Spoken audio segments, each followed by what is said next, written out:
பரிசுத்தமும் இரக்கமும் மற்ற கிருபையுமுள்ள நல்ல தகப்பனே, அருமையான ஆசீர்வதிக்கப்பட்ட அந்த வேலைக்காக உம்மை துதிக்கிறேன் ஆண்டவரே, உம்மை ஸ்தோத்திரிக்கிறேன் அப்பா. எத்தனையோ பேர் இந்த நேரத்தை நிர்விசாரமாய் கழிக்கும் பொழுது ஆண்டவரே, ஒரு சிறு கூட்டமாய் எங்களை தெரிந்து கொண்டு அப்பா எங்களை பெயர் சொல்லி அழைத்து நீ என்னுடையவள் என்று சொல்லி மேன்மை பாராட்டி எங்களை நீ நல்ல ஈவாக இந்த இடத்திலே கொண்டு வந்திருக்கிறீரே.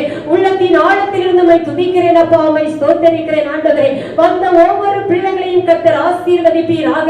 ஒவ்வொருவரை சுற்றிலும் தேவன் வேண்டி அடைக்கும்படியால் ஜெபிக்கிறேன் அப்பா. இந்த நேரத்திலும் அப்பா எங்களோடு கூட நீர் பேசுவீராக ஆண்டவரே. அடியாளின் சுயமிதிலே வெளிப்படாதபடி பரிசுத்த ஆவியானவர் சிலுவை நிழலிலே அடியாளை மறைத்து நீர் வெளிப்படுவீராக என்று சொல்லி ஜெபிக்கிறேன் ஆண்டவரே. பேசுகிறவர்கள் நீங்கள் அல்ல, பரிசுத்த ஆவியானவர் எங்களோடு கூட இருந்து பேசுகிறார் என்று சொன்ன தகப்பன் எங்களோடு கூட பேசுங்கப்பா.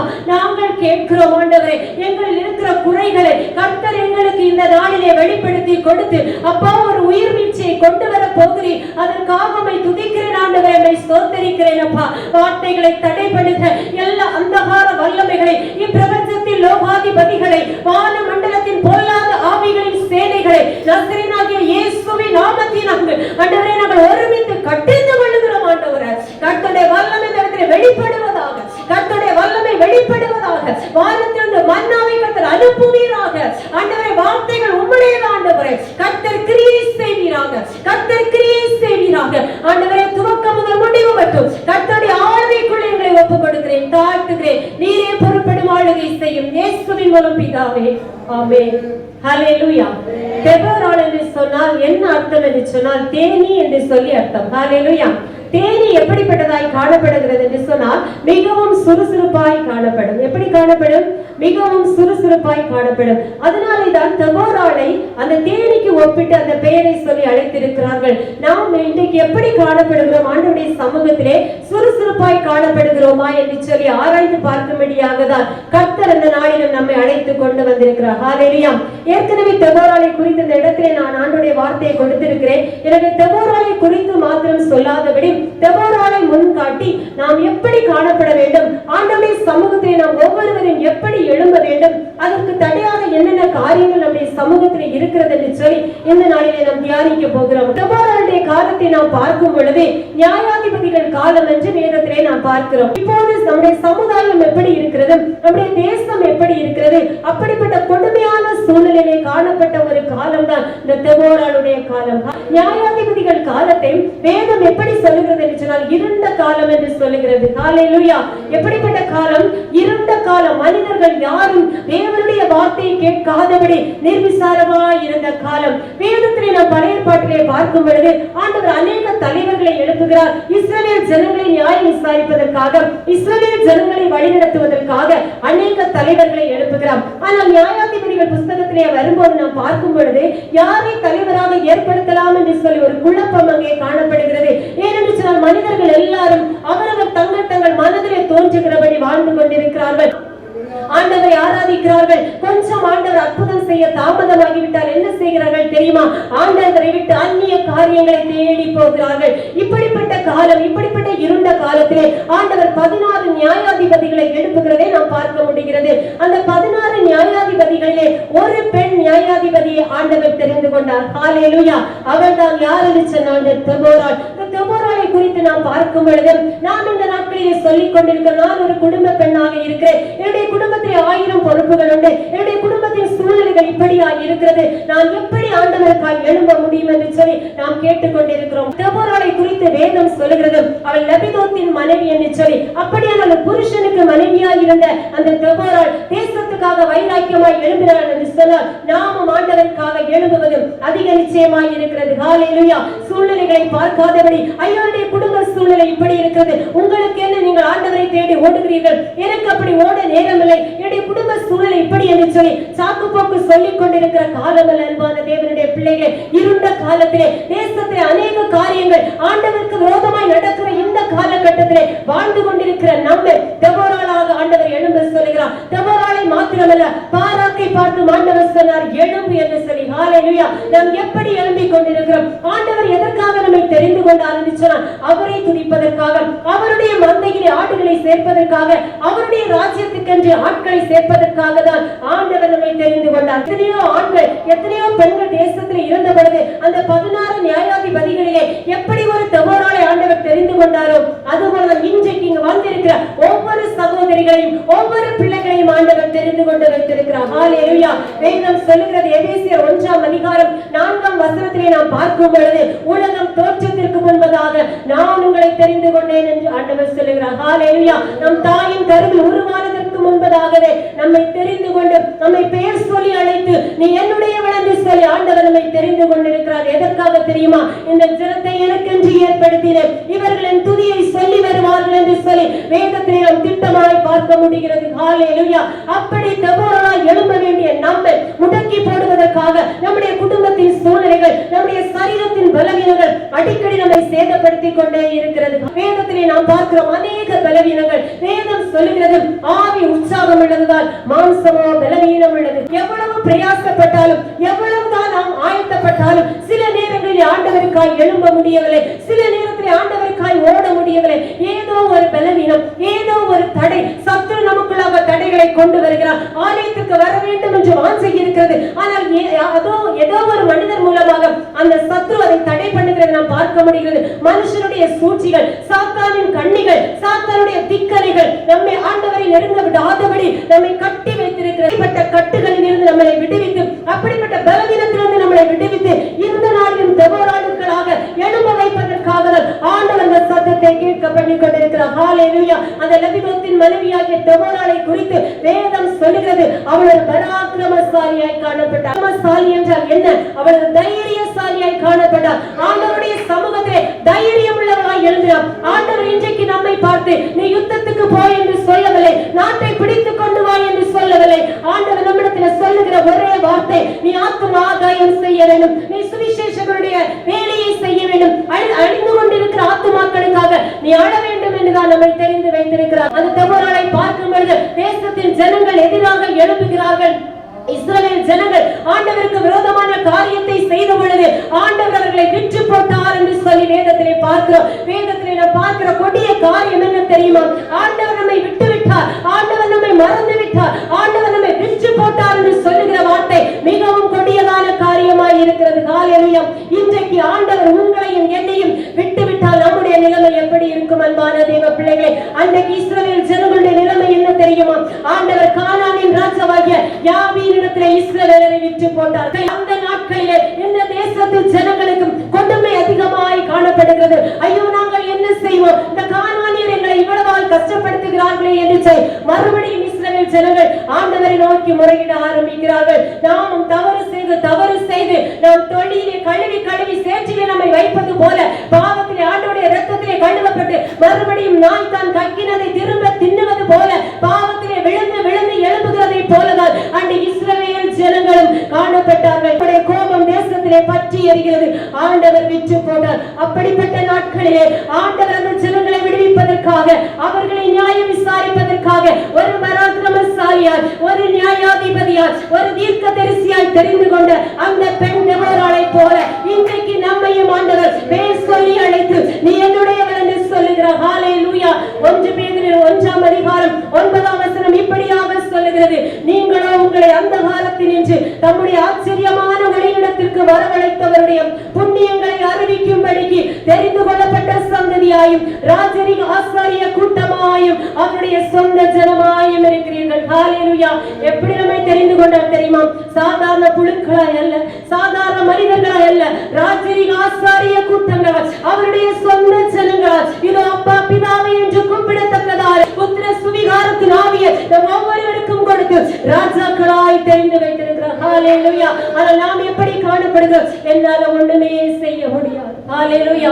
எனக்கு என்ன முடியும்? நான் பலவீனமான பாண்டம். வேதமே சொல்லிவிட்டது, பெண்கள் பலவீன பாண்டம். இல்லை என்பான தேவனுடைய பிள்ளைகளை தெபோராளை பார்த்துதான் ஆண்டவர் சொன்னார், நீ பலமுள்ள பொன், நீ பலமுள்ள பெண், நீ தேசத்துக்காக எழும்ப வேண்டும், இந்த ஜனங்களை நியாயம் விசாரிப்பதற்காக நீ எழும்ப வேண்டும், நீ யுத்தத்தை செய்ய வேண்டும், பாராக்கோடு கூட நீ யுத்த களத்தில் நிற்க வேண்டும் என்று சொல்லி ஒரு பெண் தேவராளை தெரிந்து கொண்டார். ஹalleluya. அதுபோல இன்றைக்கு ராஜாக்களாக ஆசாரியர்களாக நம்மையும் அவர் தெரிந்து வைத்திருக்கிறார். தேவன் தேவராளை தெரிந்து கொண்ட நோக்கம் என்ன தெரியுமா? அவள் சொன்னதை செய்து முடிப்பாள். இன்றைக்கு நம்மை ஆண்டவர் அழைத்திருக்கிறாரே, இன்றைக்கு அவருடைய வேலைக்காக நம்மை அழைத்திருக்கிறாரே, நாம் அவருடைய சமூகத்தில் எப்படி காணப்படுகிறோம்? அவருடைய அழைப்புக்கு செவி கொடுத்து அவர் சொல்லுகிற வார்த்தையை கேட்கிறோமா? இல்லையா ஆண்டவரே, என்னால ஜெபிக்க முடியல, உமக்காக எழும்ப முடியல, நான் சோர்ந்து போய் இருக்கிறேன், எலியாவை போல சூறை செடிகளை படுத்துக் கொண்டிருக்கிறேன்ப்பா, நான் பலவீன பாண்டம் என்று சொல்லி இன்னும் ஆண்டவருடைய சமூகத்தில் சாக்கு போக்கு சொல்லிக் கொண்டிருப்பீர்கள் என்று சொன்னார். இது காலம் கடைசியா இருக்கிறது. ஹalleluya. உங்களை பார்த்து ஆண்டவர் எச்சரிக்கிற காரியம், காலம் கடைசியா இருக்கிறது. ஆசை இருக்கிறது, தபோராளை போல எழும்ப வேண்டும், எஸ்தரை போல நான் மற்றவர்களுக்காக ஜெபிக்க வேண்டும், திறப்பில நிற்க வேண்டும் என்று ஆசை இருக்கிறது. ஆனால் ஏதோ ஒரு பலவீனம், ஏதோ ஒரு பலவீனம், ஏதோ ஒரு சூழ்நிலை உங்களை தடுத்துக் கொண்டிருக்கலாம். அப்படிப்பட்ட பலவீனங்களை மாற்றி போட்டு, அப்படிப்பட்ட சூழ்நிலைகளை மாற்றி போட்டு உங்களை ஆண்டவருக்காக எழுப்பப்பட்டதால் ஆண்டவர் இந்த நாளிலும் உங்களை இந்த இடத்திலே கொண்டு வந்திருக்கிறார். ஹalleluya. ஆண்டவரை பார்த்து கேளுங்க. ஆண்டவரை தபோராளை அழைத்தீரே, தபோராளை கொண்டு தேசத்திலே பெரிய காரியங்களை செய்தீரே, நானும் ஒரு பெண் தானே, என்னையும் நீ பயன்படுத்தும், என்னையும் பயன்படுத்தும், என்னுடைய சூழ்நிலைகள் மாறட்டும் என்று சொல்லி ஆண்டவருடைய சமூகத்திலே ஜெபத்தோடு கூட அவருடைய வார்த்தைகளை கேட்பீர்கள் என்று சொன்னார். இன்றைக்கு இரட்சணிய நாள், இன்றைக்கு விடுதலையின் நாள். ஆண்டவர் உங்களை பார்த்து எப்படி அழைக்கிறார் தெரியுமா? விழி விழித்த போராளே பாட்டு பாடு. ஹalleluya. தேவன் சொல்லுகிறார், தாயாக நான் எழும்பும் அளவும் என்னுடைய கிராமங்கள் பாழாய் போயின. ஹalleluya. இங்க வந்திருக்கிற சகோதரிகளாகிய நீங்கள் ஒவ்வொருவரும் எழும்பும் அளவும் நம்முடைய சபைகள் பாழாய் போகும், நம்முடைய கிராமங்கள் பாழாய் போகும், நம்முடைய குடும்பங்கள் பாழாய் போகும். எனக்கு ஆசை நம்ம சபை பாழாய் போக கூடாது, நம்முடைய குடும்பம் பாழாய் போக கூடாது, நம்முடைய கிராமங்கள் பாழாய் போக கூடாது. நம்முடைய தேசத்தை குறித்து, நம்முடைய கிராமத்தை குறித்து ஆண்டவர் நம்மிடத்திலே கணக்கு கேட்பார். ஹalleluya. ஆண்டவர் கேட்பார், நான் உனக்கு ஒரு திருச்சபையை கொடுத்தேனே, உனக்கு நல்ல ஒரு போதகரை கொடுத்தேனே, ஆவிக்குரிய மன்னாவை ஒவ்வொரு வாரமும் நான் கொடுத்தேனே, நீ எனக்காக என்ன செய்தாய்? அந்த தாயார் அழகாக சொன்னார்கள், நான் எனக்காக மரித்தேன், நீ எனக்காக என்ன செய்தாய்? ஹalleluya. ஆராய்ந்து பார்ப்போமா? ஆண்டவரே, எனக்கு சுகத்தை கொடுத்திருக்கிறீரே, பலனை கொடுத்திருக்கிறீரே, ஆஸ்திகளை ஐஸ்வரியத்தை கொடுத்திருக்கிறீரே, உம்முடைய சமூகத்திலே நான் எப்படி நேரத்தை செலவிடுகிறேன், உமக்காக நான் எப்படி ஓடுகிறேன்? ஆண்டவரே, நான் என்ன செய்ய வேண்டும்? உமக்காக நான் என்ன செய்ய வேண்டும்? என்னை எழுப்பும் என்று சொல்லி ஆண்டவருடைய சமூகத்திலே நான் கேட்க வேண்டும். ஆண்டவர் இன்றைக்கு ஒவ்வொருவரை பார்த்து சொல்லுகிறார், பெண்ணே, இல்லை என்று சொன்னால் ஸ்திரீயே, உன் பலவீனத்தினின்று விடுதலையாக்கப்பட்டாய். ஹalleluya. தேவராய் எழும்பணும்னு ஆசை இருக்கு, என்னால எழும்ப முடியல, சரீரத்திலே பலவீனம், ஆவிக்குரிய வாழ்க்கையில முடங்கி கிடக்கிறேன்னு சொல்லி கேள்விகளோடு இருக்கிற உங்களை பார்த்து ஆண்டவர் சொல்லுகிறார். லூக்கா எழுதின சுவிசேஷம் 13ஆம் அதிகாரம் அதனுடைய 10 13 வசனங்களை வாசிக்கும் பொழுது நான் வாசிக்கிறேன். அதிலே சொல்லப்படுகிறது, லூக்கா 13 10 ஒரு ஓய்வு நாளில் அவர் ஜெப ஆலயத்தில் போதகம் பண்ணி கொண்டிருந்தார். அப்பொழுது 18 வருஷமாய் பலவீனப்படுத்தும் ஆவியை கொண்ட ஒரு ஸ்திரீ அங்கே இருந்தாள். அவள் எவ்வளவு நிமிரக்கூடாத கூனியாய் இருந்தாள். இயேசு அவளை கண்டு தம்மிடத்தில் அழைத்து, ஸ்திரீயே, உன் பலவீனத்தினின்று விடுதலையாக்கப்பட்டாய் என்று சொல்லி அவள் மேல் தமது கைகளை வைத்து உடனே அவள் தலை நிமிர்ந்து தேவனை மகிமைப்படுத்தினாள். பலவீனத்தோடு இருக்கிற ஆண்டவரே, என்னுடைய சரீரத்துல பலவீனம்னு சொல்லி நாம் நினைத்துக் கொண்டிருக்கிற ஆண்டவர் நம் ஒவ்வொருவரை பார்த்து சொல்லுகிறார், ஸ்திரீயே, உன் பலவீனத்தினின்று விடுதலையாக்கப்பட்டார். என்ன பலவீனத்தோடு நீங்கள் வந்திருந்தாலும் சரி, ஒருவேளை ஆவிக்குரிய வாழ்க்கையில எழும்ப முடியாதபடி முடங்கின ஒரு நிலைமையில இருந்தீர்கள் என்றாலும் சரி, இன்றைக்கு ஆண்டவர் உங்களை விடுவித்து அனுப்ப போகிறார். ஹalleluya. எவ்வளவு நிமிர முடியாத, கொஞ்சம் கூட நிமிர முடியாத 18 வருடங்களால் அசுத்த ஆவியினாலே கட்டப்பட்டு நிமிர முடியாத ஒரு ஸ்திரீயை அவர் நிமிர்ந்து ஆண்டவரை துதிக்க செய்தார் என்று சொன்னார். ஏதோ கொஞ்ச கால உபத்திரவம், ஏதோ கொஞ்ச கால பாடுகள், ஏதோ ஒரு சிறிய குடும்ப சூழ்நிலை நிமித்தமாய் அதையே நினைத்துக் கொண்டு முடங்கி கிடக்கிறார். ஆண்டவருடைய சமூகத்துக்கு வருவதற்கு மனமில்லாதபடி மனம் ஏட்டிமையோடு காணப்படுகிற ஒவ்வொருவரை பார்த்து ஆண்டவர் சொல்லுகிறார், ஸ்திரீயே, உன் பலவீனத்தினின்று விடுதலையாக்கப்பட்டார். யாரை பார்த்தாலும் ஒரு பலவீனம், கைகளில பலவீனம், கால்களில பலவீனம், கழுத்துல பலவீனம், சரீரம் முழுவதிலும் பலவீனம். அதுவும் பெண்களாயிருக்கிற நமக்கு ஒரு பிள்ளைகளை பெற்றெடுத்த பிறகு அநேக பலவீனம். அந்த பலவீனத்தை மாத்திரம் ஆண்டவர்கள் சொல்லவில்லை, ஆவிக்குரிய வாழ்க்கையில எழும்ப முடியாதபடி நம்முடைய கைகள், நம்முடைய கால்கள், நம்முடைய உதடு, நம்முடைய நாவு, நம்முடைய இருதயம் எப்படி கட்டப்பட்டிருக்கிறது, எப்படி பலவீனப்பட்டிருக்கிறது என்று சொல்லி நாம் சுருக்கமாக அவருடைய சமூகத்திலே அவருடைய வேத வசனத்தின் அடிப்படையில் தியானித்து இன்றைக்கு ஜெபித்து விடுதலை பெற்றுக் கொள்ள போகிறோம். ஹல்லேலூயா. முதலாவது நம்முடைய சரீரத்திலே எது பலவீன பாண்டம் தெரியுமா? நாமோ என்று சொல்லுகிற ஒரு நெருப்பை, காட்டை அழித்து போடுகிற நெருப்பாகிய சிறிய ஒரு அவயவம் இருக்கிறது. அதுதான் என்னது? நாக்கு. நம்முடைய நாவு மாத்திரம் இருந்தால் பேசிக்கொள்ள முடியாது. நம்முடைய இரு உதடுகளும் சேரும் போதுதான் வார்த்தைகள் பிறக்கிறது. அப்படியானால் நமக்கு விரோதமாய், அதுவும் மெயினாக பெண்களுக்கு விரோதமாய் பலவீனமாய் காணப்படுகிற காரியம் உதடு. ஹல்லேலூயா. நம்முடைய உதடுகள் எப்படி காணப்படுகிறது? ஆண்டவர் சொல்கிறார், உதடுகளின் கனியாகிய ஸ்தோத்திர பலியை நாம் ஏறெடுக்க வேண்டும். ஆண்டவரை துதிப்பதற்காக தான் நமக்கு நல்ல உதடுகளை கொடுத்திருக்கிறார். ஆனால் இன்றைக்கு நம்முடைய உதடுகள் எப்படி பலவீனப்பட்டுக் கொண்டிருக்கிறது?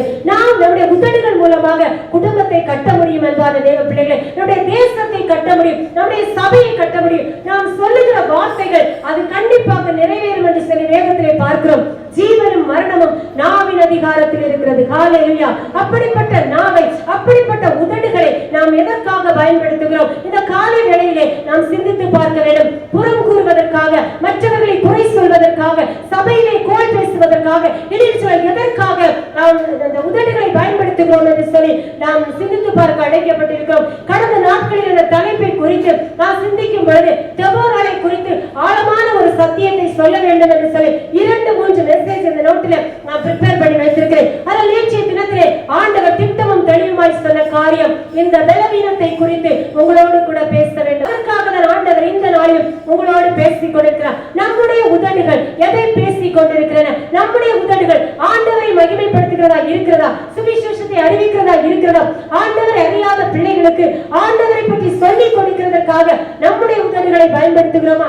ஆண்டவர் நம்முடைய வாழ்க்கையில் சொன்ன சாட்சிகளை பிறரிடத்திலே அறிவிப்பதற்காக நம்முடைய உதடுகளை பயன்படுத்துகிறோமா என்று சொல்லி நாம் சிந்தித்து பார்க்க வேண்டும். வேதத்திலே நாம் பார்க்கும் பொழுது மோசேயுடைய காலத்திலே, மோசே சின்ன பிள்ளையாக பிறந்திருக்கிற அந்த நாட்களிலே அந்த எகிப்தின் ராஜா சொல்லுகிறார், எல்லா சின்ன ஆண் பிள்ளைகளையும் நீ கொலை செய்து விட வேண்டும். ஹல்லேலூயா.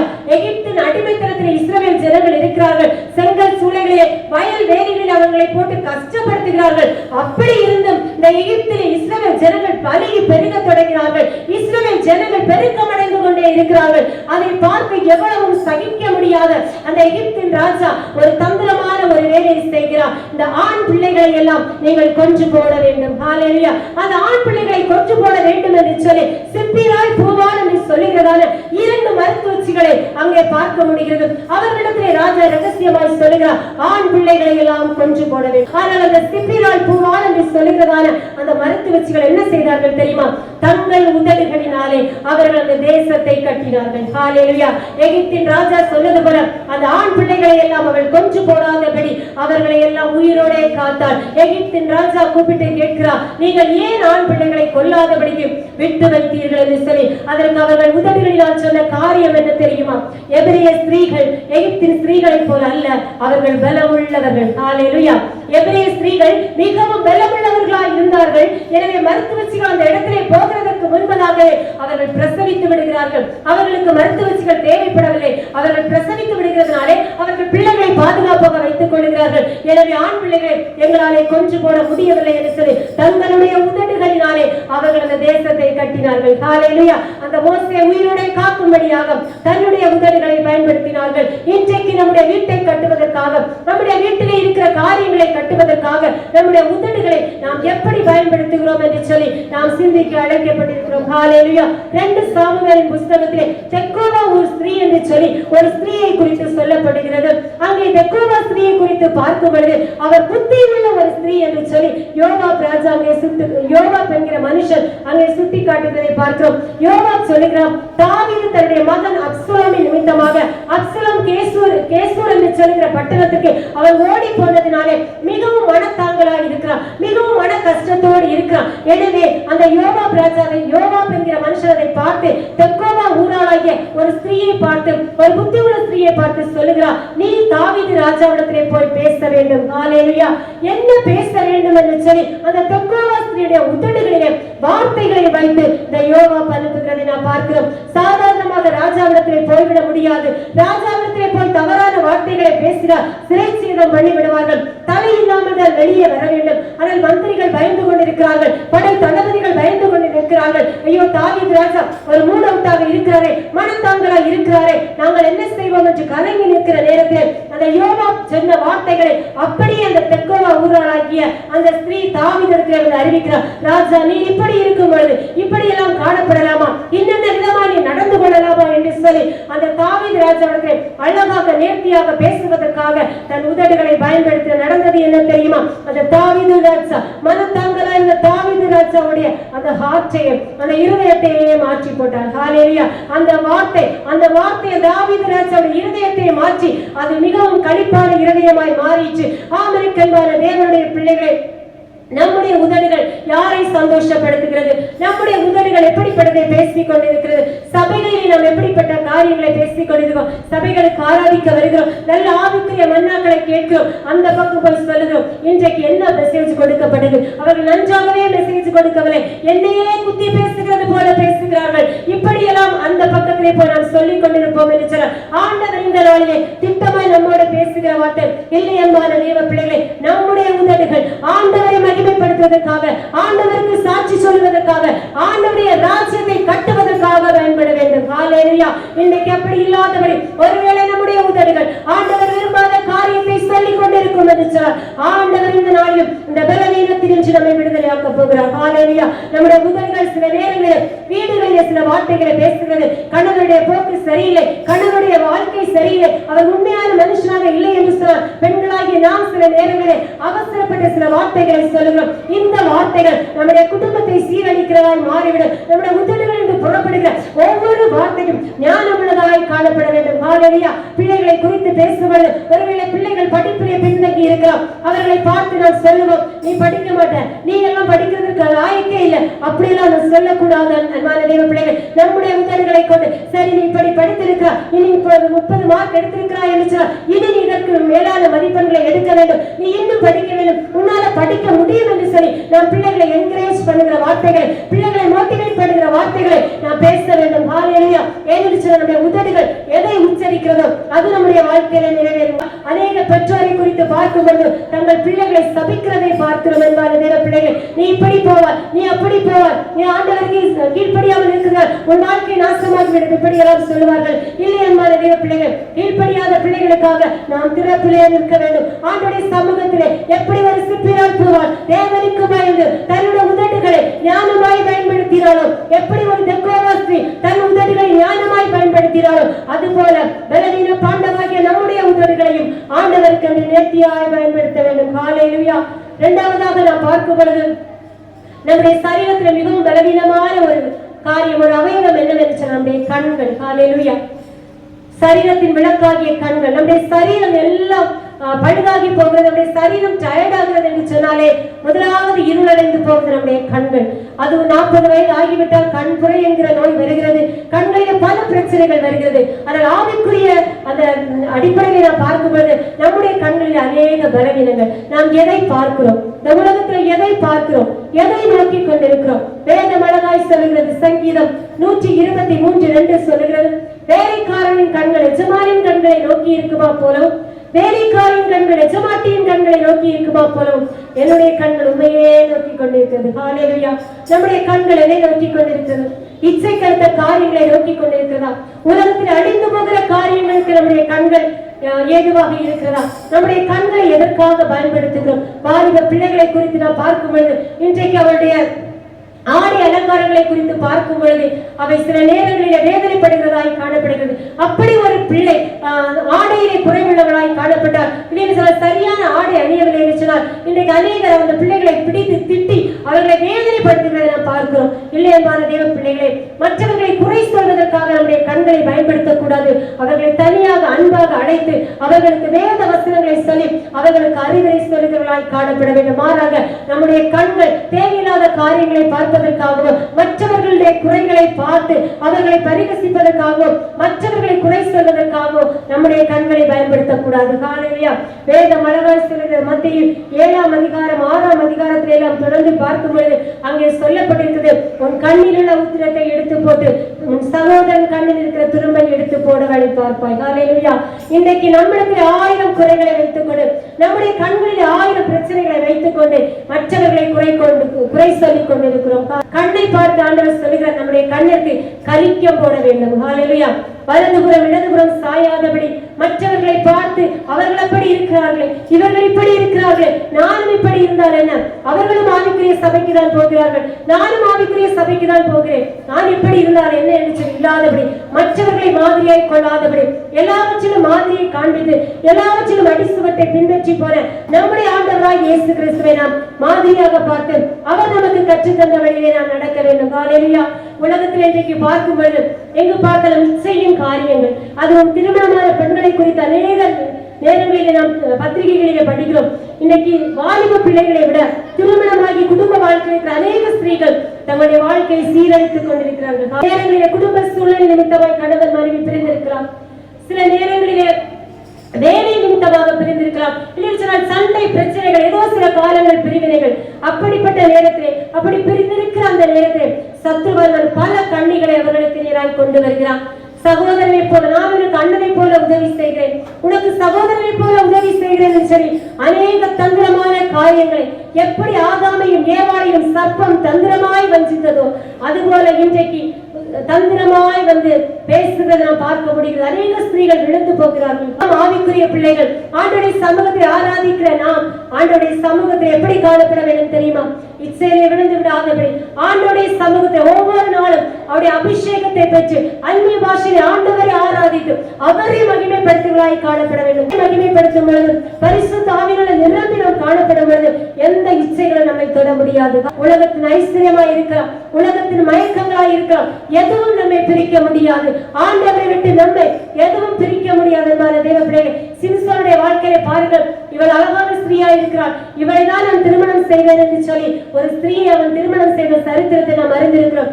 அந்த ஸ்திரீ அவனுடைய கண்ணிலே உண்டான இச்சை நிமித்தமாக அந்த ஸ்திரீயை அவன் ஏற்றெடுக்கிறான். கடைசியிலே அவன் எந்த கண்ணினாலே விழுந்து போனாலும் அந்த கண்களே பிடுங்கப்பட்டவனாய் ஒரு வேடிக்கை பொருளாய் மாறிக்கொண்டு அழிந்து போகிற காரியங்களை ஒருவேளை நம்முடைய கண்கள் நோக்கும் என்று சொன்னார். இல்லை சில மற்றவர்களுடைய குறைகளை மாத்திரமே நம்முடைய கண்கள் நோக்கும் என்று சொன்னார். நாம் பரிதவிக்கப்படத்தக்கவர்களாய் இருக்கும். இன்னைக்கு அப்படிப்பட்ட கண்கள் ஆண்டவரே நான் உம்முடைய சமூகத்தை நோக்கி பார்க்காதபடி உலகத்தை நோக்கி பார்த்து கொண்டிருப்பேன் என்று சொன்னார். ஒருவேளை நமக்கு 1000 தேவைகள் இருக்கிறது. இந்த தேவையான நேரத்திலே ஆண்டவருடைய சமூகத்திலே மன்றாடாதபடி மனுஷருடைய கைகளை நோக்கி இருப்போம் என்று சொன்னார். ஆண்டவர் நம்மை பார்த்து சொல்லுகிறார், வேலைக்காரனுடைய கண்கள் எஜமானின் கண்களை நோக்கி இருப்பது போலவும் வேலைக்காரியின் கண்கள் எஜமாட்டியின் கண்களை நோக்கி இருப்பது போலவும் ஆண்டவரை நோக்கி பார்க்கிறதா நம்முடைய கண்கள் காணப்பட வேண்டும். ஹல்லேலூயா. நாம் சிந்தித்து பார்ப்போம், என்னுடைய கண்ணை நான் எதற்காக பயன்படுத்துகிறேன்? வேதத்தை படிப்பதற்கு பயன்படுத்துகிறேனா? இல்லை டிவி சீரியலிலே மூழ்கி கிடக்கிறேனா? இல்லை சினிமா படங்களிலே மூழ்கி கிடக்கிறேனா? என்னுடைய வாழ்க்கை எப்படி இருக்கிறது? கடந்த நாட்களிலே சிந்தித்து பார்க்கும் பொழுது அடியாளுடைய ஆரம்ப கால வாழ்க்கையில் நான் இந்த சீரியலுக்கு பைத்தியமாய் காணப்பட்டவன். ஆண்டவருடைய அன்பு ருசிப்பதற்கு முன்பதாக டிவி சீரியல் மிகவும் அடிமையாய் நானும் காணப்பட்டேன். ஆண்டவருடைய சமூகத்திலே பாரப்படும் ஆண்டவரே நான் ஊழியம் செய்வதற்காக என்னை ஒப்புக் கொடுத்திருக்கிறேன், ஆனால் சில நேரங்களில் இப்படிப்பட்ட இச்சைகள் என்னை அடிமைப்படுத்துகிறதே என்று சொல்லி ஆண்டவருடைய சமூகத்திலே என்னுடைய அவயவங்களை எல்லாம் ஒப்புக் கொடுத்து ஆண்டவருடைய சமூகத்தில் ஜெபித்து ஆண்டவரே என்னுடைய சரீரத்தை உம்முடைய சமூகத்தில் தருகிறேன். என்னுடைய கண்ணுக்கு கலிக்கம் போடுங்க, என்னுடைய இருதயத்துக்கு கலிக்கம் போடுங்க, என்னுடைய அவயவங்களை உங்க ஆளுகைக்குள்ள தருகிறேன்னு சொல்லி என்றைக்கு ஒப்பு கொடுத்தேனோ அன்றைக்கு அந்த சீரியல் எல்லாம் விட்டுவிட தேவன் உதவி செய்தார். ஹalleluya. அவ்வளவு சினிமா பார்ப்பேன், அவ்வளவு சினிமா பாடல்களை பாடுவேன் என்று சிறு வயதிலே எல்லாரும் பாட சொல்லி கேட்பார்கள். ஆனால் இன்றைக்கு அதே வாயினாலே அதே நாவினாலே ஆண்டவரை துதிப்பதற்காக ஆண்டவரை மகிமைப்படுத்துவதற்காக அடியாளை தேவன் பயன்படுத்தி கொண்டிருக்கிறார். என்னுடைய மகன் கூட அடிக்கடி சொல்லுவான், நீங்க ஏன் சீரியல் பாக்குறீங்க, நீங்க சீரியலுக்கு அடிமையா இருக்கிறீங்க. பிள்ளைகளுக்கு அட்வைஸ் பண்ணுகிறேன்னா நாம் ஆண்டவருடைய சமூகத்திலே காணப்படாதபடி நாம் அந்த தொலைக்காட்சி பெட்டிக்கு வந்ததாக இருப்போம் என்று சொன்னால் நாம் ஆண்டவருடைய சமூகத்திலே ஒரு நாள் கலந்து கொடுக்க வேண்டியதாக இருக்கும். ஹalleluya. எனவே நம்முடைய கண்ணாகிய அந்த சரீரத்தின் விளக்காகிய அந்த அவயவத்தை ஆண்டவருக்கு நேராக பரிசுத்தமாய் பயன்படுத்திக் கொள்ள வேண்டும். இன்றைக்கு ஒருவேளை நம்முடைய கண்கள் தேவையில்லாத காரியங்களை பார்த்துக் கொண்டிருக்கும் என்று சொன்னால், சினிமா சீரியல்களில் விழுந்து கிடக்கும் என்று சொன்னால், ஆண்டவருடைய சமூகத்தை ஒப்புக் கொடுங்கள் என்பான தேவ பிள்ளைகளே. ஆண்டவரே, என்னுடைய கண்ணுக்கு கழிக்க போடுங்க. உமக்கு பிரியமில்லாத எதையும் நாம் பார்க்க கூடாதப்பா. உமக்கு பிரியமில்லாத எந்த காரியத்தை நாம் செய்யக்கூடாது ஆண்டவரே. உலகத்தின் செயலால் விழுந்து போக கூடாது ஆண்டவரே என்று சொல்லி ஆண்டவருடைய சமூகத்திலே ஒப்புக் கொடுப்பீர்கள் என்று சொன்னால், ஆண்டவர் இன்றைக்கு உங்களை விடுதலையாக்க போதுமா இருக்கிறார். நம்முடைய கைகள் செய்த பாவத்திற்காக, நம்முடைய கண்கள் செய்த பாவத்திற்காக நமக்காக அவர் அடிக்கப்பட்டாரே. அவருடைய கடைசி சொட்டு இரத்த வரையிலும் நமக்காக ஊற்றி கொடுத்தார் என்பான தெய்வ பிள்ளைகளே. நம்முடைய சிந்தனை மண்டலத்திலே நாம் தேவையில்லாத காரியங்களை சிந்தித்ததினாலே அவருடைய சிரசிலே முடி சுட்டினார்களே, அவருடைய இருதயத்திலே ஈட்டியாலே குத்தினார்களே. எதற்காக? அவர் பாவம் செய்தாரா? இல்லை என்பான தெய்வ பிள்ளைகளே. நமக்காக அவர் பாவமானார் என்று வேதத்திலே பார்க்கிறோம். அவருடைய கடைசி சொட்டு ரத்தம், நிறைவேறப்பட்ட அந்த ரத்தத்தை நமக்காக சிந்தி கொடுத்து நம்முடைய அவயவங்களில் உள்ள பலவீனங்களை மாற்றி போட்டு அவருக்கு உகந்த பாத்திரங்களால் நம்மை மாற்றதால் ஆண்டவர் இந்த நாளில் இந்த இடத்திலே கொண்டு வந்திருக்கிறார். ஹalleluya. நம்முடைய சரீரத்தில் மிகவும் பலவீனமான ஒரு பாத்திரம் என்றால் நம்முடைய இருதயம். வேதம் அழகாய் சொல்கிறது. எரேமியா 17ஆம் அதிகாரம் 9ஆம் வசனத்திலே நாம் பார்க்கும் பொழுது, எல்லாவற்றை பார்க்கிறோம் இருதயம் திருக்குள்ளதும் மகா கேடுள்ளதுமாய் இருக்கிறது. இருதயம் எப்படி இருக்கிறதா? திருக்குள்ளதும் மகா கேடுள்ளதுமாய் இருக்கிறதா? நம்ம இருதயத்தின் சிந்தனைகள் எப்படி காணப்படுகிறது? நம்முடைய இருதயம் ஆண்டவருடைய சமூகத்தில் எப்படி இருக்கிறது? இந்த நாளிலே நாம் சிந்தித்து பார்க்க வேண்டும். மீகாலை குறித்து நாம் வேதத்தை பார்க்கிறோம். தாவீது நேசித்து திருமணம் செய்த அன்பான ஒரு மனைவி மீகால். அந்த மீகால் கூட ஒரு நாள் தன்னுடைய இருதயத்திலே தாவீதை அவமதிக்கிறதை நாம் பார்க்கிறோம். தாவீது ராஜா ஆண்டவருடைய சமூகத்துக்கு வந்ததாக ஆடி பாடி கொண்டிருக்கும் பொழுது இவர் தன்னுடைய தோழிகளோடு அதை பார்த்து கொண்டிருக்கும் போது அவர்கள் எல்லாம் சொல்லுகிறார்கள், என்ன இவ்வளவு கேவலமான ஒரு ஆடையை உடுத்துக் கொண்டு இப்படியாக தாவீது ராஜா ஆடிக்கொண்டிருக்கிறாரே, இதனை பார்த்து கொண்டிருக்கிறாய் என்று சொல்லி மீகாலிடத்தில் சொல்லும் பொழுது அவர் சொல்லி இருக்க வேண்டும், என்னுடைய கணவர் ஆண்டவருக்கு முன்பதாக தானே ஆடுகிறார், மனுஷனுக்கு முன்பதாக ஆடவில்லை என்று சொல்லாதபடி தன்னுடைய இருதயத்தில் ரகசியமாய் அவள் அவமதிக்கிறதை பார்க்கிறோம். நடந்தது என்ன? அவள் ரகசியமாக அவமதித்தாள். ஆனால் உலகமே பார்த்து அவளை அழ வைக்கும்படியால் மலடி என்று சொல்லுகிற அளவுக்கு மீகாலுடைய கர்ப்பத்தை தேவன் அடைத்து வைத்திருந்தார். இருதயம் இன்றைக்கு எப்படி இருக்கிறது? மற்றவர்களை அவமதிக்கிறதா இருக்கிறதா? இல்லை மற்றவர்களுக்கு நன்மை செய்ய வேண்டும் என்று சொல்லி நினைக்கிற ஒரு நல்ல இருதயமாய் இருக்கிறதா? ஆண்டவரை நேசிக்கிற, ஆண்டவரை மாத்திரம் பற்றி கொள்கிற, ஆண்டவருக்கு மாத்திரம் நம்முடைய இருதயத்தை இடம் கொடுக்கிறவர்களாய் நாம் காணப்படுகிறோமா என்று சொல்லி நம்முடைய இருதயத்தை நாம் ஆராய்ந்து பார்க்க வேண்டும். தேவாலை குறித்து நாம் பார்க்கும் பொழுது ஒரு பழத்தின் மேல் அவர் ஆசைப்பட்டு தன்னுடைய இருதயத்தில் அவருக்கு ஒரு ஆசை வந்துவிட்டது. பார்ப்பதற்கு மிகவும் அழகாக இருக்கிறது அந்த பழம், இதை சாப்பிட்டால் தான் என்ன என்று சொல்லி தன் இருதயத்தை அவர் நினைத்து என்ன செய்கிறான் சொன்னால் அந்த கனியை புசித்து தன்னுடைய புருஷனாருக்கும் கொடுக்கிறதை பார்க்கிறோம். நம்முடைய இருதயம் எதை இச்சிக்கிறது, நம்முடைய இருதயம் எதை வாஞ்சிக்கிறது என்று ஒவ்வொரு நாளும் ஆண்டவர் ஆராய்ந்து பார்க்கிறார். நம்முடைய இருதயத்தின் சிந்தனைகளை பார்க்கும்போது இங்கே நாம் இருக்கிறோம் என்று சொன்னால் ஒவ்வொரு இருதயம் இப்போது ஒவ்வொரு காரியங்களை சிந்தித்துக் கொண்டிருக்கும். ஒவ்வொரு நினைவும் எப்படி இருக்கிறது? வித்தியாசமாய் காணப்படுகிறது. ஆண்டவருக்கு தெரியும் எல்லாரும் பலவீன பாண்டவர்கள் தான், அதுவும் பெண்கள் மிகவும் பலவீனமானவர்கள் என்று சொல்லி ஆண்டவர் அறிந்திருந்ததால் தான் ஆண்டவர் சொல்லுகிறார், உங்கள் இருதயம் பலவீனமாய் இருப்பதனால இப்படி எல்லாம் விட்டுட்டு போனா நல்லா இருக்காது, அதனால ஒரு உடன்படிக்கை செய்யணும் சொல்லிட்டு ஆண்டவர் நம்முடைய இருதய பலவீனங்களை மாற்றுவதற்காக ஒரு உடன்படிக்கை செய்கிறார். எசேக்கியேல் 36ஆம் அதிகாரம் அதில் 25-27 வசனங்களை நாம் வாசிக்கும் பொழுது, எசேக்கியேல் 36 25-27 வரை வாசிக்கும் பொழுது, அப்பொழுது நான் உங்கள் மேல் சுத்தமான ஜலம் தெளிப்பேன், நான் உங்களுடைய எல்லா அசுத்தங்களையும் உங்களுடைய எல்லா நரகலான விக்கிரகங்களையும் நீக்கி உங்களை சுத்தமாக்குவேன், நீங்கள் சுத்தமாவீர்கள். உங்களுக்கு நவமான இருதயத்தை கொடுத்து உங்கள் உள்ளத்திலே புதிதான ஆவியை கட்டளையிட்டு கல்லாறு இருதயத்தை இருதயத்தை உங்கள் மாம்சத்திலிருந்து எடுத்து போட்டு சதையான இருதயத்தை உங்களுக்கு கொடுப்பேன். உங்கள் உள்ளத்திலே என் ஆவியை வைத்து உங்களை என் கட்டளைகளை நடக்கவும் என் நியாயங்களை கைக்கொள்ளவும் அவைகளின்படி செய்யவும் செய்வேன் என்று சொல்லப்படுகிறது. ஹல்லேலூயா. ஆண்டவர் பார்க்கிறாரு, எல்லா இருதயமும் எப்படி இருக்கு? பலவீனமா தான் இருக்கு. அதனால இந்த பலவீனத்தை மாற்றணும்னா நான் நினைச்சாதான் முடியும். எல்லாரும் என்ன செய்யணும்? என்னுடைய ஆவியினால நான் நிரப்பணும். சுத்தமான ஜலத்தை அவர்கள் மேல நான் தெளிக்கணும். ஆண்டவர் என்ன செய்கிறார்? ஞானஸ்நானம் என்ற ஒரு உடன்படிக்கை, அவருடைய இரத்தத்தினாலே பாவத்திலிருந்து நம்மை விடுவிப்பதற்காக அவருடைய ஜலம், ஜீவ ஜலத்தை நம்முடைய சரீரத்தில் தெளித்து எல்லா விதமான அசுத்தங்களை நீக்கி போடுவதற்காக ஆண்டவர் உடன்படிக்கை வைக்கிறார். அது மாத்திரமல்ல, உள்ளத்திலே புதிதான ஆவியை கட்டளையிட்டு கல்லான இருதயத்தை சதையான இருதயமாய் மாற்றுவேன் என்று சொல்கிறார். ஹல்லேலூயா. இன்னைக்கு ஒருவேளை நம்முடைய இருதயம் கடினப்பட்டு காணப்படலாம். ஏதோ ஒரு மனுஷனிடத்திலே சில நேரங்களில் சில மனஸ்தாபங்கள் வரும், கோபங்கள் வரும். அப்பெல்லாம் அந்த இருதயம் கடினப்படும். அன்றைக்கு அவர்கள் இப்படி பேசிவிட்டார்கள், இன்றைக்கு அவர்கள் இப்படி பேசிவிட்டார்கள், இதை நான் சும்மா விடமாட்டேன் என்று இருதயத்தை அதை சிந்தித்து சிந்தித்து இருதயத்தை கடினப்படுத்தி நம்முடைய இருதயத்தை பலவீனப்படுத்தி வைத்திருப்போம் என்று ஆண்டவர் இன்னைக்கு சொல்கிறார். அவருடைய ஆவியை உங்களுக்குள்ளாய் அனுப்பி உங்கள் இருதய கடினங்களை மாற்றி சதையான இருதயத்தை கொடுப்பேன் என்று சொல்கிறார். ஹல்லேலூயா. நாம் ஒருவேளை பாவம் செய்தவர்களாய் இருக்கிறோம், ஆண்டவருக்கு விரோதமான காரியங்களை செய்தவர்களாக இருக்கிறோம். ஆனாலும் ஆண்டுடைய சமூகத்திலே அவருடைய இரத்தத்தை நோக்கி நாம் இருக்கும் பொழுது அவருடைய இரத்தத்தினாலே நம்மை கழுவி நம்முடைய இருதயத்தை மாற்றவர் போதுமானவராக இருக்கிறார். சமாரியா ஸ்திரீயை குறித்து வேதத்திலே பார்க்கும் பொழுது அவள் ஒரு பாவியான ஸ்திரீயா இருக்கிறார். ஒரு 5 புருஷர் அவளுக்கு இருக்கிறார்கள். இந்த காரியத்தை நாம் இயேசு கிறிஸ்து நன்றாக அறிந்திருக்கிறார். நாம் அந்த இடத்துல இருந்திருந்தால் என்ன சொல்லியிருப்போம்? இப்படி ஒரு வாழ்க்கை நீ வாழ்கிறாயே, நீ எல்லாம் ஒரு மனுஷியா என்று கேட்டிருப்போம். ஆனால் எல்லாவற்றையும் அறிந்த இயேசு கிறிஸ்து என்ன செய்தார் தெரியுமா? அவளுக்கு நல்ல போதனைகளை கொடுக்கிறார். ஜீவ தண்ணீரை, ஒரு காலம் தாகம் உண்டாகாத ஜீவ தண்ணீரை குறித்தும் நித்திய ராஜ்யத்தை குறித்தும் அவளுக்கு பிரசங்கிக்கிறதை நாம் பார்க்க முடிகிறது. அந்த பிரசங்கத்தை கேட்டவுடனே, அந்த வார்த்தைகளை கேட்டவுடனே அவளுடைய இருதயம் புதிய இருதயமாய் மாறுகிறது. ஹல்லேலூயா. அவள் பெற்ற சந்தோஷத்தை மற்றவர்கள் பெற்றுக் கொள்வதற்காக அவள் ஓடி போய் எல்லாருக்கும் அறிவிக்கிறதை நாம் பார்க்கிறோம். நம்முடைய இருதயம் எப்படி இருக்கிறது? மற்றவர்களுக்கு நன்மை செய்கிறதா இருக்கிறதா? மற்றவர்களுக்கு ஆண்டவரை பற்றி சொல்லிக் கொடுத்து அவர்கள் இருதயத்தை புதுப்பிக்க நாம் காரணிகளாக இருக்கிறோமா? நம்முடைய இருதயம் தீட்டுப்பட்டதாய் காணப்படுகிறோமா? ஒருவேளை நம்முடைய இருதயம் அப்படிப்பட்ட பாவ அழுக்குகளிலே, மனஸ்தாபங்களிலே, பழிவாங்குகிற எண்ணத்திலே, மற்றவர்களை குறை கூறுகிற எண்ணத்திலே காணப்படுகிறது என்று சொன்னால் ஆண்டவர் இந்த நாளிலும் அப்படிப்பட்ட பலவீனங்களை நம்முடைய இதயத்திலிருந்து எடுத்து போட்டு நம்மை ஜீவன் உள்ளவர்களாய் உயிர்மீழ்ச்சி அடைகிறவர்களாய் மாற்றப்படுகிறார். ஹல்லேலூயா. வேதத்திலே நாம் பார்க்கும்போது தாவீது அழகாய் சொல்கிறார், சுத்த இருதயத்தை என்னிலே சிருஷ்டியும் நிறைவரமான ஆவியின் உள்ளத்திலே புதுப்பியும்.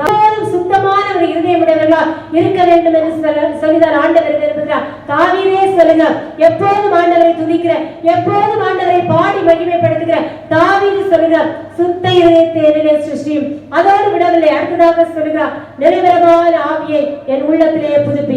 ஆவி நம்மளே இருக்கும்போது மாத்திரம்தான் பரிசுத்த ஆவியானவர் உள்ளத்திலே வரும்பொழுது அவர் சகல சத்தியத்தில் உங்களை நடத்துவார். ஹல்லேலூயா. அவருடைய ஆளுகை நம்மிடத்தில் இருக்கும் என்றால், பரிசுத்த ஆவியுடைய நடத்துதல் நம்மிடத்தில் இருக்கும் என்றால் நமக்கு தவறு செய்யவே தோணாது. ஊழியத்து நிமித்தமாய் பல இடங்களுக்கு போகிறோம், குடும்ப சூழல் நிமித்தமாய் சில இடங்களுக்கு போகிறோம். எத்தனையோ இடங்களுக்கு போகும் பொழுது ஆண்டவரே நான் இந்த காரியத்துக்காக போகிறேன், என்னுடைய பிரயாணத்தை கர்த்தர் வாய்க்கப்படுங்க, என்னுடைய பிரயாணத்தை ஆசீர்வதிங்க, ஆவியானவர் என்னை நடத்துங்க, எந்த தீமைக்கு என்ன ஒப்பு கொடுக்காதுங்க ஒரு வார்த்தை சொல்லிட்டு போய் பாருங்க, எந்த பிரச்சனைகள் உங்களுக்கு வராது. ஹல்லேலூயா. அடியாருடைய வாழ்க்கையில எவ்வளவு பிரச்சனைகள், எவ்வளவு போராட்டங்கள், அந்த நாட்களில் ஆண்டவர் கேட்கிற ஒரே காரியம், ஆண்டவரே பரிசுத்த ஆவியை என்னிடத்திலிருந்து எடுத்துக்கொள்ளாதே. ஏன்னு நம்முடைய ஆவி நம்மிடத்துல இல்லைன்னா நம்ம செத்த பிணத்துக்கு சமன்பான தேவ பிள்ளைகள். எவ்வளவுதான் ஐஸ்வர்யம் இருக்கட்டும், எவ்வளவு அந்தஸ்து இருக்கட்டும், எவ்வளவு காரியங்கள் இருந்தாலும் பரிசுத்த ஆவியானவர் நம்மிடத்திலிருந்து எடுபட்டு போன ஆரம்பிச்சுனா வெறுமையான பாத்திரம். நம்முடைய இருதயம் எப்போதும் சுத்தமாய் இருக்க வேண்டும் என்று சொன்னார். நம்முடைய வாழ்க்கை பரிசுத்தமுள்ள வாழ்க்கையா இருக்க வேண்டும் என்று சொன்னார். நம்முடைய இருதயம் அவருடைய ஆவியினால நிரம்பி வழிய வேண்டும். ஹல்லேலூயா. பரிசுத்த ஆவி எப்படி இருக்கணும்? நிரம்பி வழியணும். ஒவ்வொரு நாளும் அவருடைய ஆவியை நம்ம புதுப்பிச்சுட்டே இருக்கணும். ஒவ்வொரு நாளும் புதிய கிருபையினால அவரிடத்திலிருந்து நம்ம நிரம்பிட்டே இருக்கணும். காலைதோறும் அவருடைய கிருபைகள் புதிதாய் இருக்கிறது. ஹல்லேலூயா. அவரிடத்துல கேளுங்க, ஆவியினால நிரப்புங்க. நிரப்புகிற கேட்கும் ஜெபிக்கும் பொழுது அது ஆவியில நிரம்பும் பொழுது உலக கவலைகள் எல்லாம் நம்ம ஒண்ணுமே செய்யாது. பரிசுத்த ஆவியானவர் எங்கேயோ அங்கே விடுதலை உண்டு. ஹல்லேலூயா. குமாரன் உங்களை விடுதலையாக்கினார், மெய்யாகவே விடுதலை ஆவீர்கள். ஒருவேளை நினைக்கலாம், ஆண்டவரே என்னுடைய வாழ்க்கையில எல்லாம் இருக்குதுப்பா, என்னுடைய இருதயம் பலவீனமா இருக்கு, என்னுடைய அவயவங்கள் பலவீனமா இருக்கு, என்னுடைய சரீரத்துல உமக்காக எழுப்பணும்னு ஆசை இருக்கு, ஆவியில அந்த சரீரம் போராடி கொண்டிருக்கிறதப்பா, நான் என்ன செய்யணும்னு ஆண்டவருடைய சமூகத்துல நீங்க கேட்பீங்கன்னா ஆண்டவர் சொல்வார், தனிமையா இருக்கிறது நீ அழகு, நான் உன்னோடு கூட இருக்கிறேன். ஹல்லேலூயா. இந்த பூமி நிலை மாறி போனாலும் அஸ்திபாரங்கள் நிர்மூலமாகி போனாலும் நான் உன்னை விட்டு போக மாட்டேன். நீ என்னை நம்பியது, என்னை நம்புகிறவர்களை நான் ஒருபோதும் கைவிட மாட்டேன். ஒருவேளை நீங்க நினைக்கலாம், ஆண்டவரே ஊழியம் செய்யணும்னு ஆசை இருக்குப்பா, ஆண்டவரே உமக்காக எழும்பணும்னு ஆசை இருக்குப்பா, என்னால எழும்ப முடியலப்பா, தனிமை என்னை வாட்டுதுப்பா, தனிமை என்னை ரொம்ப வேதனைப்படுத்துது, ஆண்டவரே என் கூட இருங்கப்பா. சொல்லுவீங்களா, ஆண்டவரே என் கூட இருங்க, நீங்க என் கூட இருந்தா விடுதலை, நீங்க என் கூட இருந்த சமாதானம், நீங்க என் கூட இருந்த சந்தோஷம் எல்லாமே எனக்கு மாறுமே. ஆண்டவரே நீங்க என் கூட இருங்க, நீங்க போது எனக்குப்பா, நீங்க என்னை விட்டாதீங்கன்னு சொல்லி நம்முடைய அவயவங்கள் எல்லாம் ஆண்டவருடைய சமூகத்துல ஒப்பு கொடுத்து ஆண்டவரை நோக்கி பார்ப்போமா? முடிந்தவர்கள் இருக்கிற இடத்துல இடம்பெறும் கேட்ட வார்த்தைகளை ஆண்டவருடைய சமூகத்துல ஒப்பு கொடுத்து, ஆண்டவரே என்னுடைய உதடுகள் பலவீனமாயிருக்குப்பா, என்னுடைய கண்கள் பலவீனமாயிருக்குப்பா, என்னுடைய சரீரத்தில் எல்லாமே உங்களுக்கு பலவீனமாயிருக்கு, இன்னும் அநேக காரியங்கள் இருக்கு. ஆண்டவர் ஜெபிக்க தூண்டுகிறதுனால நான் இதோட முடிக்கிறேன்.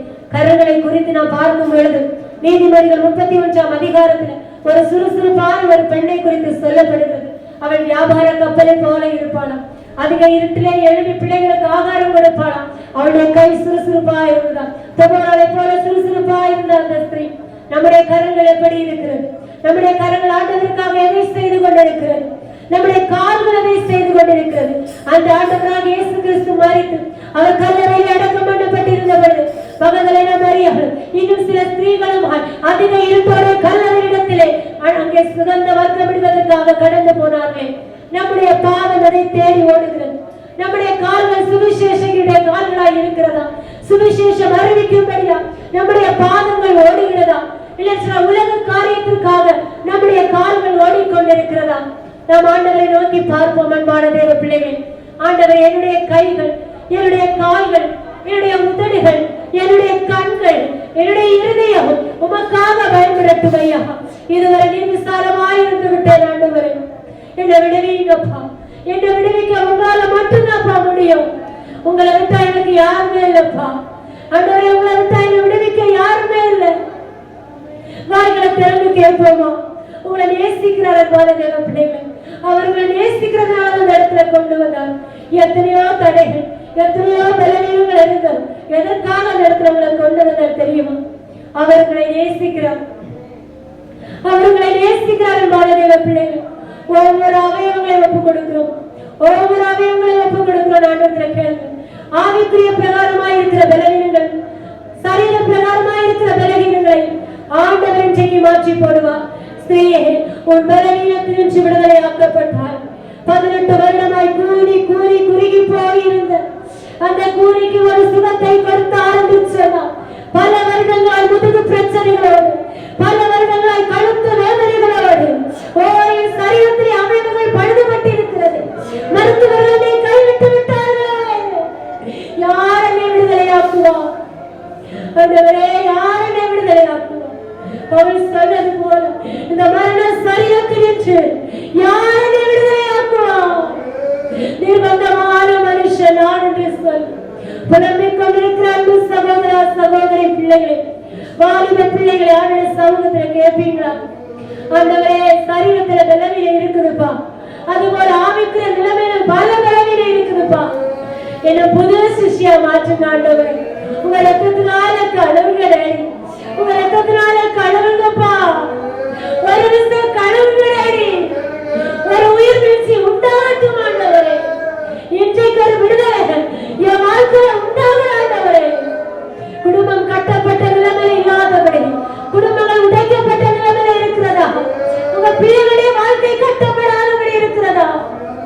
என் பிள்ளைகளுடைய வாழ்க்கையில நன்மை இல்லையே, என் பிள்ளைக்கு படிக்க ஒரு திறமை இல்லையே, என் பிள்ளைக்கு ஞானம் இல்லையே, என் வாழ்க்கை இப்படியா இருக்குதுப்பா, என் புருஷன் சரியில்லைப்பா, என் மனைவி சரியில்லைப்பா, என் பிள்ளைகள் சரியில்லைப்பா, என் வாழ்க்கையை கட்டுங்கடாடி, என் வாழ்க்கையை கட்டுங்கடாடின்னு சொல்லி கதறி கேட்போமா. அவரை நோக்கி கூப்பிடுகிற யாவருக்கும் என் தேவன் சமீபஸ்தராய் இருக்கிறார். ஹல்லேலூயா.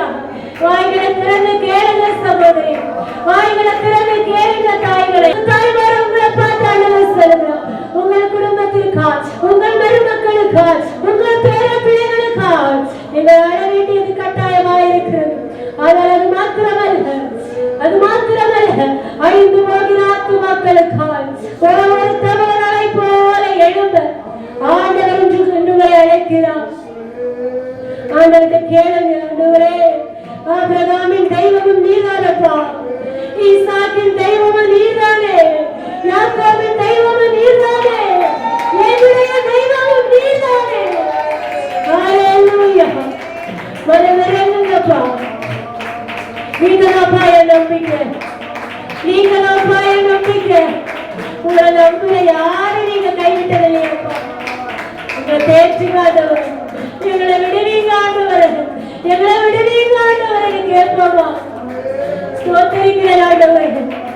அப்பா உம்மை நோக்கி கூப்பிடுகிற யாவருக்கும் இன்றைக்கு ஒரு விடுதலை உண்டாகட்டும் ஆண்டவரே. பரத்திலிருந்து விடுதலை உண்டாவதாக. பிள்ளைகளுக்கு விரோதமாய் போராடுகிறதான எல்லா பலவீனத்தின் கட்டுகளும் நசரேயனாகிய இயேசுவின் நாமத்தினால இப்போது மாறி போவதாக. குடும்பத்தின் பிரச்சனைகள், பாடுகள், போராட்டங்கள், உபத்திரவங்கள் இயேசுவின் நாமத்தில் நிர்மூலமாக்கப்படுவதாக. கர்த்தருடைய வல்லமை இறங்குவதாக.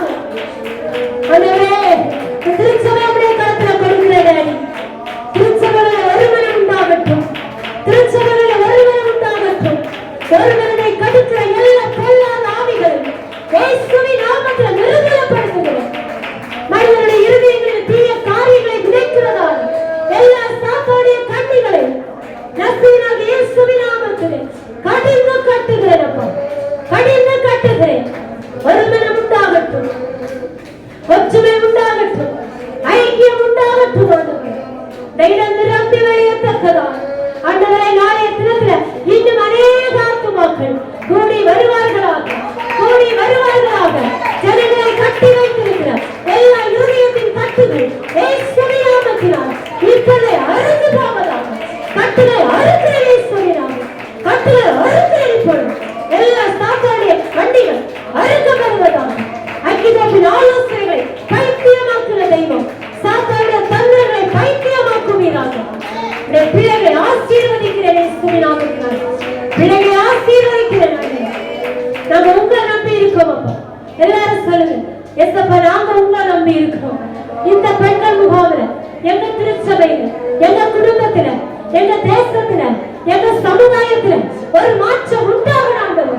இந்த பெண்கள் முகாமுக்கு ஒரு நோக்கம் உண்டு. இந்த நோக்கத்தை கர்த்தர் நிறைவேற்றுவீராக. ஒவ்வொருவரை கர்த்தர் பலப்படுத்துவீராக. பலவீனத்தின் ஆவிகள் விலகட்டும் இயேசுவின் நாமத்தில். நாங்க நம்புறோம்ப்பா, நீ பெரிய காரியங்களை செய்ய போகிற நம்புற மாட்டோம். கடந்த நாட்களில் எத்தனையோ பலவீன பிள்ளைகளுக்கு வந்தது, எத்தனையோ போராட்டங்கள், அறுவை சிகிச்சைகள், விபத்துகள், எல்லாவற்றிலும் தேவன் கூட